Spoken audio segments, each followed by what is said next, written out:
Welcome to the Housing Shift. I'm your host, Raj Rajendram. Before we get into today's episode, a quick word from our sponsor.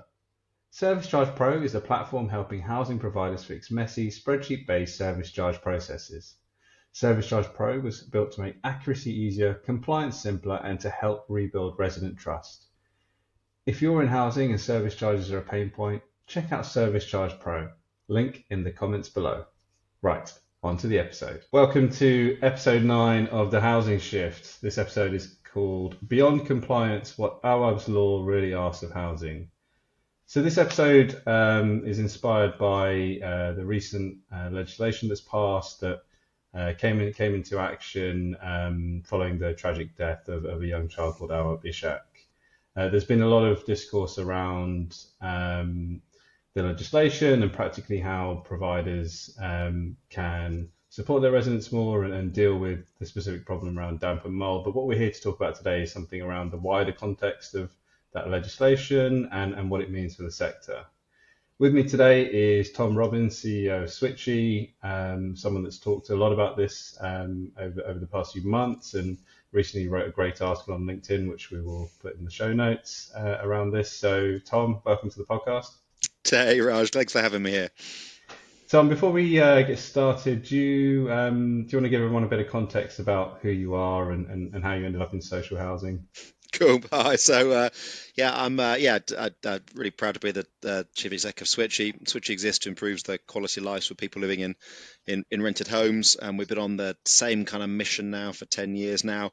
That mission really started out with fuel poverty and has evolved into a much broader sense of understanding the performance of social homes and the welfare of tenants and how those two things interact with each other. So there's been a lot of legislation over the last few years that's really moved, I think, is in the right direction. Awaab's law is a subset of the Social Housing Act 2023, and we were delighted to be involved in writing some of the guidance around this legislation. So it's something we've been waiting for a long time, but there's lots to talk about, and I do feel, as we'll come on to, that people are looking at the wrong end of this. It's a very exciting piece of legislation, but not perhaps as you may think.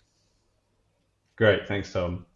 So where I want to start today is actually reading a couple of lines from the article that you wrote quite recently. A couple of lines that really resonated with me and how I think will nicely frame what we're going to talk about today. So you wrote, "Compliance is non-negotiable, but if compliance is all we aspire to, then we will have missed the point and in turn failed the residents whom we are here to serve." So Tom, could you expand on that a bit and give us some context as, what do you mean and how do we need to look at this as a sector? So it's been a challenging time in housing. I was chatting to a housing chief exec recently, and she said there's been more change in the last 3 years than we've seen in the last 30 years. And that in itself can be an exciting time. But what we've seen as we've had budgets cut back, we've seen salami slicing across the board as people have cut back budgets. And we've got to this place where the conversation is too often about how do we meet the compliant level, right? How do we be compliant and then fundamentally stop, right, and not spend any money going any further? That's not a conversation I enjoy. I don't think it's a conversation that anyone in the sector particularly enjoys. But when we come to a place where we've squeezed with money from one side and we've got ever more regulation from the other side, there's a real risk that we lose the purpose of what we do and we just focus on the very minimum requirements and not spend money on anything else. And I think it's a real challenge. I think it's a real challenge for the sector. And one of the difficult conversations we come up to Awaab's law has been, how do we do the minimum? How do we do enough? And I think as a piece of legislation, this material, this big change, that we have to go more than that, right? This if we are just being compliant, everyone's doing a back to basics program, excellent basics, fantastic basics. Come on, we've got to stop talking about the basics, and we've got to start looking at being great. And I don't think great costs anymore, but I think great requires us to look at the problem fundamentally differently.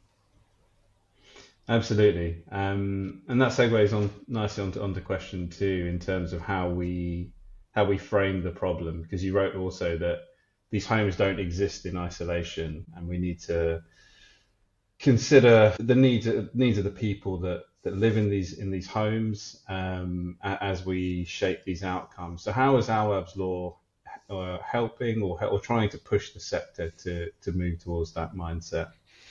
So Awaab's law is pretty well famed for being a piece of damp and mold legislation. In fact, I Mhm. think most of the sector, I think we've seen that over the last 6 months now, everyone's suddenly a damp and mold expert, and and everyone's talking about damp and mold. I think the way this legislation has evolved is not dissimilar from some of the journey that Switchee's been on. And we're privileged to work with 130 different housing associations and local authorities. We're in about 1.5–2%. Our data collection and our services to support residents are in about 1.5–2% of social homes across the country. And I think as those sort of tens of homes became hundreds of homes, became thousands of homes, became tens of thousands of homes, we really thought that it would become a more infinitely complex problem, and that every person would be different, and there would be so many different challenges and behaviours. But actually, that's not what we've seen at all. Actually, what we've seen is that there are particular groups of behaviours and the way that residents interact with their homes, and those groups are dependent on how people experience much of the rest of the world, and some of that experience is around the vulnerabilities, the challenges that they have, but also the strengths and their capabilities too. But we spend all our time focusing on the asset, right? Mm. We've got asset management teams. Our money goes into assets. We're looking at risk across assets. We've got Mhm. risk profiles on assets, and when was it made, and what's the roof type. And what we've seen as Switchee is actually when it comes to outcomes, that the resident is more important than the asset, right? Mm. And not just in the sense of why we do what we do, but actually in terms of the resident outcomes, it's much more important to understand the needs of the resident than it is to understand the risk of the asset. And that's been really come to the fore in this piece of legislation. When we think about it, the story that's always being told, and let's talk about the emphasis here, that a young boy Mhm. tragically died because of damp and mold in his home. And so often it's like, right, how do we solve damp and mold? Now, Mm. I'm really passionate about solving damp and mold. I'm really passionate about not making it a he said, she said campaign, that we Mhm. understand the real point of what's going on here and we solve it without a shadow of a doubt. But actually, that isn't what this legislation is about. This legislation is about that nobody identified that this was a young boy with health problems. Mhm. Right? It's not about that he was in a moldy home. There's a bit of mold happens, right? Mm. It actually is a byproduct of human existence. Right? So, but actually, how do we can do our best to solve it? But the real challenge and the screw up here really was less about the mold and more about identifying that this was a vulnerable young boy with a health condition, and that nothing was done about that, and no escalation and no understanding was done off the back of that. And when you talk to the department that wrote this, you talk to the people that wrote this legislation, they see this as a piece of vulnerability legislation, not a piece of risk management legislation. And in fact, actually, interesting when you look at how the way the legislation is structured, when it comes to risk management, it refers back to some stuff that's been out there for a long time. I mean, HHSRS has been in the Mhm. sector for a long time now. It's not a new concept. So when it comes to the kind of risk management piece, it refers to really quite a mature set of understanding. But what it does and what it brings in, which is a completely new concept, is this idea that you take into account the risk of the asset, and you take into account the risk or the vulnerability and the needs of the tenant. Now, if we look at this in terms of purely a damp and mold context, we could say, well, hang on, there's situational vulnerability here, right? The fact that there is damp and mold in itself makes the person, makes the tenant vulnerable. But the legislation is so much broader than damp and mold. And even if it was situational vulnerability, we'd have to be asking, like, well, who is going to get moved out of their home tonight, right? Like, at what point, how do we Mm. make that kind of decision? But when we look at more broadly at the other risks that are talking about, that becomes really interesting. The HHSRS risks, which I think are about 28, but somebody I'm sure will correct me, is broken into three buckets. So some of the risks came in as part of Awaab's law in 2025. The Mhm. next bunch of the risks will come in as part of 26, and the final chunk come in as part of 27. So we're being given loads of notice about these various risks, but there's quite a broad range. It's quite a broad range of risks. Now, some of the ones that come in 25 are pretty obvious. I think some of the stuff that we see, particularly the damp and mold stuff. When we start looking into 26, we start looking into 27. They're quite different. for example, in 26 and coming into in 26 is overheating and underheating. It's things like slips, trips, and falls. We Hmm. start looking at things like sanitary requirements, right? And then we go, okay, we thought we knew about those. We know maybe we do a stock condition survey every 3 to 5 years. But this legislation really demands more of that. It means that Hmm. we need to know as much as we interact with that tenant, we need to understand what their needs are, because some of those vulnerabilities are things that are faced by many of us, right? Whether it's Hmm. whether it's a change in a health condition, whether it's a new baby, maybe it's a period of unemployment that means that somebody is unable to heat their home properly. These much shorter terms changes in profile, changes in requirement and residence very much still fit as part of this piece of legislation. I think it's really interesting times, but as a sector, it's asking us to do a very difficult thing. It's asking us to take one thing that I think we're quite competent at, which is like a asset risk evaluation, asset risk Hmm. assessment, and to take another thing that I think we're also at times reasonably competent at, which is a vulnerability assessment, but never by the same person Hmm. and never in the same process flow, right? Those two things exist in totally different silos Hmm. across housing, and we have to start stitching those together. We've got to start thinking about Brian or Mo or Mary that's got to make a decision based on two pieces of data. Now, are they an Hmm. asset person that suddenly needs to know about vulnerability? Are they a customer person that needs to suddenly understand about assets? How do we stitch that together to deliver? Because we can't just pick up one of them. So it's a really interesting piece of legislation. Yes, damp and mold is bad. We must do our best to solve mold and manage it where we can't solve it. But this legislation is different. That it's much more about how do we look at the resident in the round, right? That's what we should be doing. That's why we're here. But it's the first piece of legislation that's really tied those two concepts together. Thanks, Tom. I mean, yeah, I'll admit myself, I had assumed that this was a purely damp and mold asset management focused piece of legislation until I read your article and then was like, I think I need to read up more about this. But it just shows, damp and mold is not my area of expertise. Neither is asset maintenance. Um, I know a bit about the sector. I try and educate myself, more and more, and this podcast helps with that. But it shows that even someone like myself who is in this sector can be completely in the dark about really what is happening around us. And I've actually spoken to some friends about this recently who are not in the sector, and they don't know nothing about it. And you're just like, it is pretty crazy. Look, it's interesting because it's a point of perception. I remember first Mm. sitting down with the team that were drafting the guidance on Awaab's law, and it was that simple. I was like, "This is fantastic to get a piece of damp and mold legislation," and they said, "It's not a piece of damp and mold legislation; it's a piece of vulnerability legislation." And then my instinct was to fight it, right? No, it's Awaab's law. It's damp and mold, Yeah. right? Like, no, no, no, no, no, no, no, no, no, no, no. That's a bit covered. This is about assessing vulnerability, and I think it's quite interesting because it creates so many challenges in the way that we have drawn lines around this sector and the way that we have put things in boxes. Now, we consistently see that the regulator comes along. This point about people kind of delivering to minimum regulation standards. That's what Hmm. we'll do. We're going to regulate that way. Yeah. And we'll see people that get good grades, right? They get great grades, and then the ombudsman comes along and goes, but if you look at it tangentially, if Mm. you look at it as a customer journey, yes, you did the asset bit great. In fact, you did the asset bit great 3 times, and you did the customer bit terribly, right? Yeah. Someone's fallen down between these silo gaps. They've fallen down. They've given a critical piece of information to one part of the Hmm. organization that was in a database or in a system over here that didn't talk to a system over here that was Yeah. critical when it came to this piece of decision making.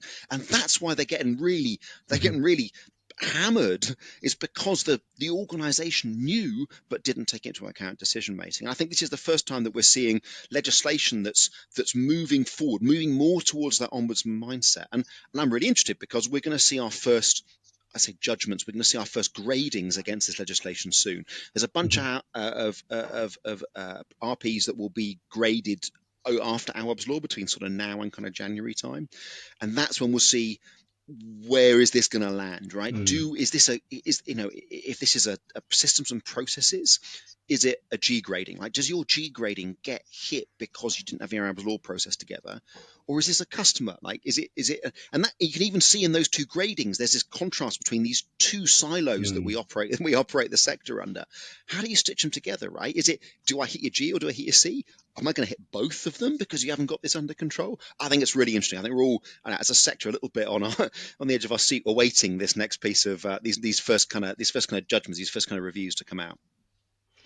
Yeah, no, where the sector being in silos and us working in silos has been a recurring theme in this podcast. No matter who I've spoken to, whether it's been about recruitment, whether it's been about tenant experience, service charges, whatever, it's breaking down those silo walls is the only way we're going to have true progress. I thought it was interesting as well that you said that you talked about stock condition surveys every 3 to 5 years, and that's how assets are maintained. And then, and as you shared, even as we know in social housing, there can be high turnover within certain, say, blocks of flats. So the needs of that those people change drastically, potentially, and dynamically within that 3 to 5 year period. But then, I was thinking that as you said it, and then, but as you called out, even a person or family that are within the same residence for that period of time can just go through Huge change. huge change. And as you know, we both have young children. Like, as soon as a child comes into your life, the house changes, and this is different. But if we There's, look at that from a data perspective, I think it's fascinating because mm, the case study's been out now for a long time. The classic Walmart case study. I mean, I think we're talking like 20 odd years ago now. Where the dad is like, "Why are you sending pregnancy vouchers to my daughter?" Right? yes. Like, and Walmart was like, "Well, hang on, we've seen a trend of behaviour here, right?" That must have been 20 years ago now. Mm, If we take that same context into social housing, right? The data point for social housing would be the point at which that child is not only born but taking over the tenancy 30 years later, right? mm, Like, we've got a Walmart that's like 30 weeks ahead of something happening, and we've got social housing, which is a critical service provider, that's 30 years yes. after the thing has Yeah. happened. I think that's an indication of how different the cadence is of the data that we collect and the understanding that we have of tenants. And I think that has to change. Thanks, Tom. So, for my next question, another thing that really needs to change in the sector is how we approach, this kind of repair or this kind of maintenance or this kind of care for our residents. So, in your article, you pointed out that damp and mold isn't like a broken window, and I don't think it's just my opinion. I think there's a kind of widespread opinion or belief around the sector that we find prevention very difficult, and Mm. we are extremely reactive. And it's not to dig up the sector at all. I think we struggle a lot in certain areas, but why do you think we find it so difficult to get ahead of these things? And the 30-year timeline you've just described might be might be one of them. Um, uh, my view is that it's very, very difficult to get ahead of things because we've been flying blind, right? This is a sector that operates on complaints. If somebody doesn't complain about it, we Hmm. don't know about it, and we certainly don't do anything about it. And I think that is a real problem. Does Amazon run on complaints, right? I mean, like, no, you can't run it. You can't run. It's like, I mean, there has been a bit of a death by analogies about this in terms of like ripping off rear view mirrors and trying to drive a car backwards. Anyway, like, it's ultimately there was an information vacuum, and when you have an information vacuum, you do the best with what you've got, and you learn to react in that scenario. I don't think that information vacuum exists anymore, right? I think we now actually have pretty good information. Whether you choose a Switchee product or many of the other products that are out there on the market, it's possible to get good quality environmental asset usage data for a few pounds, right? And certainly a few pounds per year. So that data is available. It's good, it's reliable, it's consistent. But the problem is, once you move from a reactive model to a proactive model, there are a couple of challenges. Like, the first is that there is a hump. and that hump costs money. There is a hump where that you become aware of things that Hmm. you weren't aware of before, and you have to do more. And if there is no money, then engaging with that hump is a real problem, right? It's challenging. And I'm not saying that it's insurmountable to get over that hump, but we have to accept that we must get over the hump, Hmm. and we must start marshalling our resources so that we are doing the proactive things that stop us needing to be reactive in future. But look, I do think it's a relatively recent change. But this is a sector that doesn't change particularly rapidly. I know it's.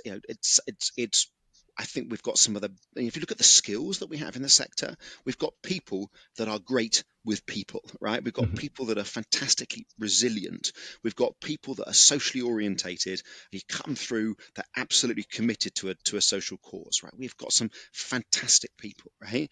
But if we look at the journey that, I don't know, I'm saying Amazon, we look at the way that we went from booksellers to Amazon, the way that we Hmm. went from your local shop to your supermarket, right? Like, there is a big change. Those skills are as valuable as ever. You can't replace those people skills with AI. You can't replace that Hmm. social purpose. You can't replace that resilience with AI. That's absolutely critical.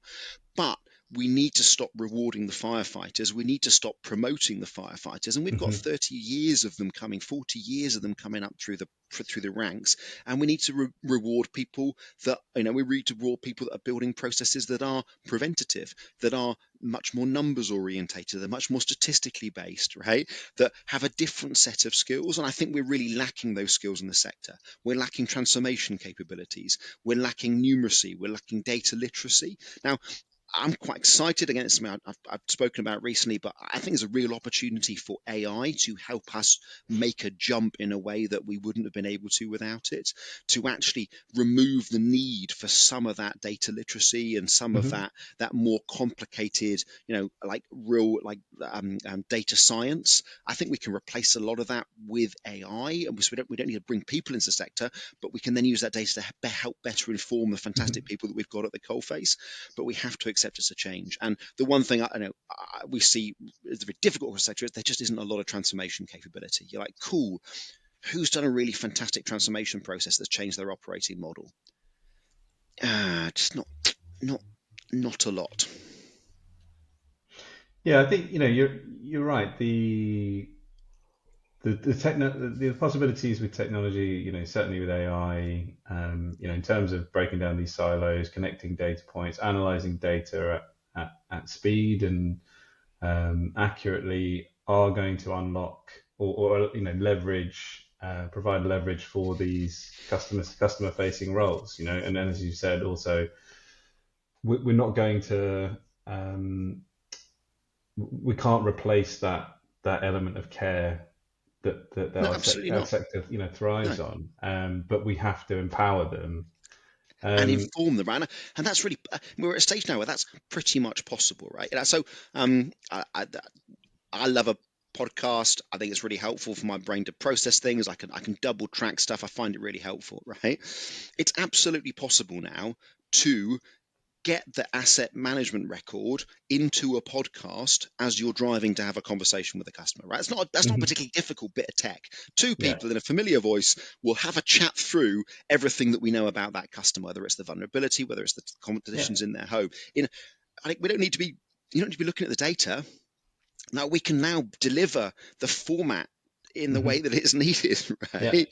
That's where we should be leveraging this technology to take the data, these silo pots of data, to put them all into one place and deliver it in a format in which it's actionable, right? And for so long that's been about alerts and emails, and Mm, people are snowed under. They got alerts coming out their ears anyway, yeah, right? yeah, It's about in a for useful sure. format to you, and whether that's a WhatsApp chat and whether that's a podcast that's 3 or 4 minutes long as you're driving to go and knock on the door.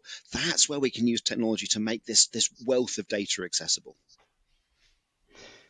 And that brings us on nicely to our next question. We like to give some practical steps to people listening, particularly any providers that are listening to these episodes. So, if you're a housing provider, Awaab's law is now passed. As you said, some of them are going to come under review very, very Yeah. shortly. Where would you recommend that they start? What are the first steps that they should take here? So, like, when we look at the legislation and we look at the amount of information that we should be taking into account, it can be quite overwhelming, right? It's no, we don't need to be knocking on our resident's door to take their inside leg measurement every day, right? It's not about, you know, it's not about unnecessary levels of detail here. But like anything complex, we need to look at risk. And I think one of the things that we're very good at is we understand risk in assets. We know where it was built, the estate, the type, the wall type. We've got these good asset risk measures. I think we need the same risk measures across tenants. We need to build a profile around those tenants that says, cool, they have this marker, in which case they're going to follow a different process. And for some time now, we've campaigned that one size doesn't fit all. We've oversimplified housing. We've got to a place where that one size doesn't really particularly fit anybody. We need different processes for different risk markers.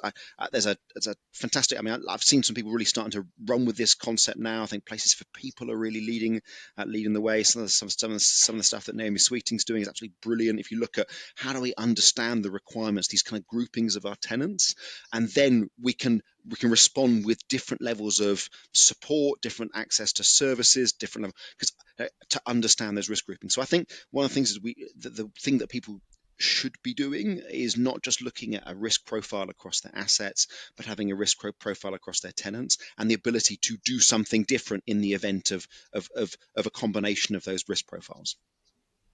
Absolutely. And I think that exact one size doesn't fit all, and our processes need to be more geared towards each resident, was a conversation that came up at the PropTech peer group event to kind of reshape repairs that I went to quite recently. And again, an example of that was, we were talking about offering an appointment to a resident, and one of the delegates said, "Oh, I'm a female, and I don't actually like having like more than one operative in my house if my partner's not around."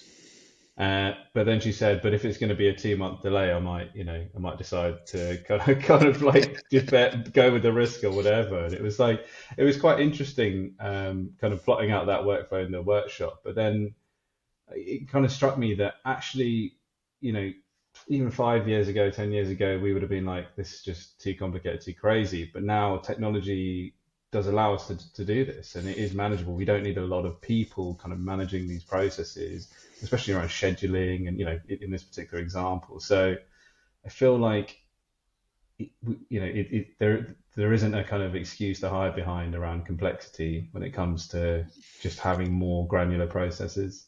No, and I think consumer expectation has changed. This Hmm. idea that somebody would come and fix your boiler sometime between 7 a.m. and 7 p.m., right? And you're like, what are they going to do there?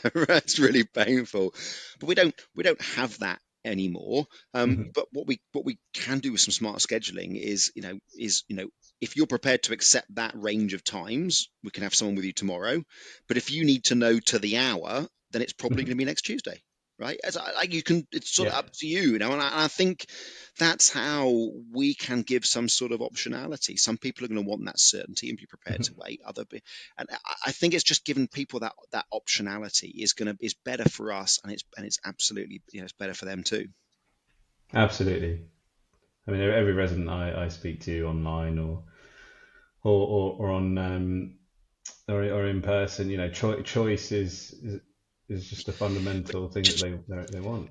just give me an example here. So we work with a fantastic organisation called Hague. They're a housing association focusing for injured service people. Just Hmm. fantastic group of people, and they've put a Switchee in all their properties across their portfolio, which is fantastic to work with. One of their challenges has been first time access rates, and it's first time access rates not for like new kitchens and bathrooms and exciting stuff, but like the gas surveys and the rent reviews and not exciting stuff.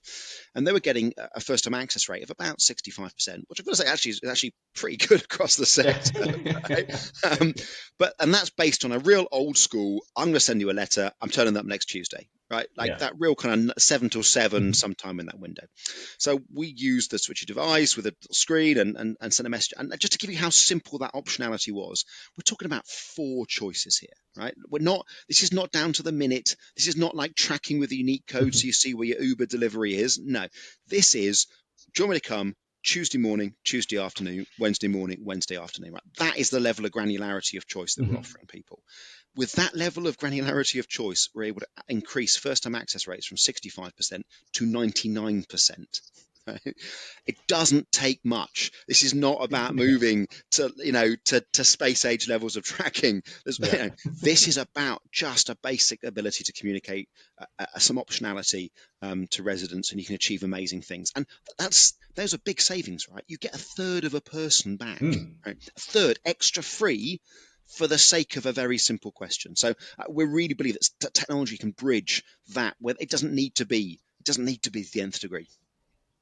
You get a third of a person, and also the satisfaction of the resident, and then their So much willingness better, right? to comply into future inspections. And And that it's the person yeah, doing the role is a lot happier because the person they're yeah, knocking on the door is excited to see them, or at least it's not, just like, let's treat each other like humans a bit. awesome. Right, Tom. Our final question. So we give everybody, every guest on the podcast, a magic wand, um, and we say, okay, you can wave your magic wand, and something will happen tomorrow. Specifically for you, how would you use a magic wand to change how housing responds to the conditions that people live in? Um, I'm gonna take advantage of your magic wand, and I'm gonna do something that is absolutely intangibly right. Okay, but I think that anybody that has a middle management or above role in social housing should live in social housing. Right. That's simple. I think we'd just change things. I think we'd change things a lot quicker, right? And just that first-hand expertise of, because these processes is not about solving them. There's so much of a worry about we've got to move to a perfect solution for something, but actually just having a bit more first-hand experience of quite how difficult it is to do very basic things is I think would really change the way that we approach the problem. So it is absolutely magic. It's totally unreasonable. It's completely impossible. But I think hopefully that's the premise of the question.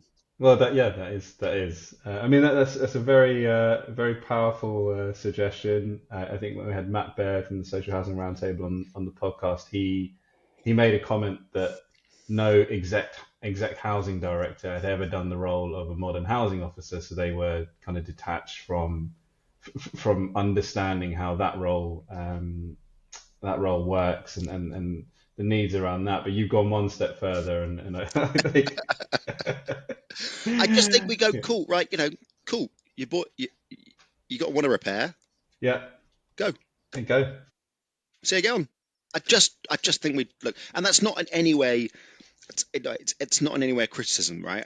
But it is a particular challenge that we have, and we need to be closer to the front line. And I think the data can bring us closer to the front line, but the challenge at the moment is that there's a is that the truth is quite different from what's communicated. And I'm a big fan of Peter App's work, and I think that we have this kind of collective agreement on the difference between the truth and reality, and that we need to resolve that. And so it's one poking the bear slightly, but that's one way we could do it.